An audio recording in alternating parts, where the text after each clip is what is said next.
All right, Coach, tell me a little bit about taking over the job. I mean, obviously you've been there since its inception, but now you got a different chair to sit in.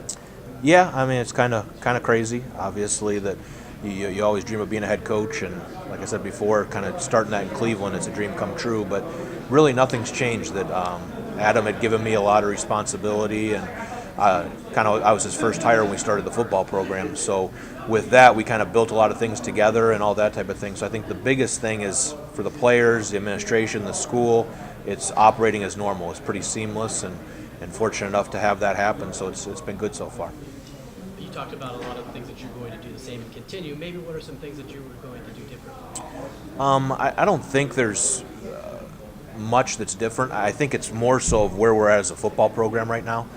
When we first started the program, since we've only been around for 6 years now, the big thing was making sure that these guys went to class and learned how to play football and all those things. And not that we weren't detail oriented, but a lot of it was big picture, just trying to build a football program.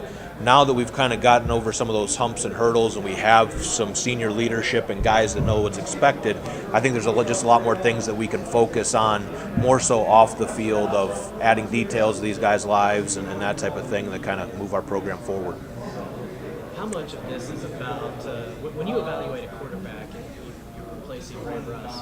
What are you looking for in the person that's going to win this job?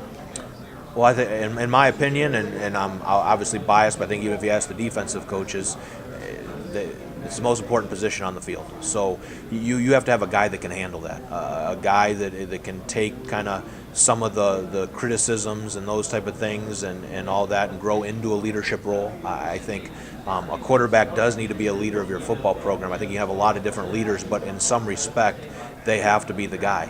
And when you have some young players, I don't think that they necessarily have to be the guy, but they have to be one of the guys.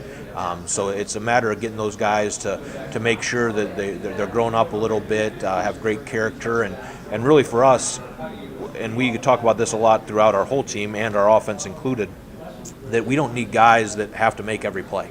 Our quarterback has to be able to manage the game and help us win football games. If he goes out there and tries to make every play and be the superstar that he needs to be, it's probably not going to work out. If he just manages the game like Ray did and does a really good job, you're going to be a heck of a football player in our system and get all the accolades and everything else you want.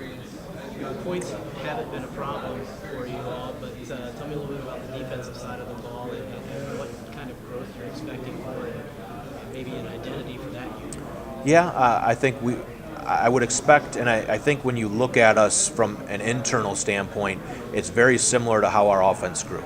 That I was fortunate enough to be a part of that offense and seeing it happen for 6 years. We were just at, I think, a better spot when we entered the Mountain East Conference and getting where we needed to be and having our players buy into that and everything else. Our defense, when we first joined the conference, where we've been the past couple of years, has been extremely young. So those guys have been growing up together and kind of learning how to play the game and keeping consistent, that type of thing, that I think we have fantastic players on defense. That I'm more excited. Obviously, I'm the head coach now, so I can look at things a little bit differently. But just knowing from a big picture standpoint of being a coach in this program, this is the most excited I've been for our defense. That the Mike Jacobs and Alex Gray have been kind of some co-coordinators have taken over that have put a kind of a stamp on it starting in the spring that I think will carry over. So with what we have coming back, there's some great opportunities for them. Thank you.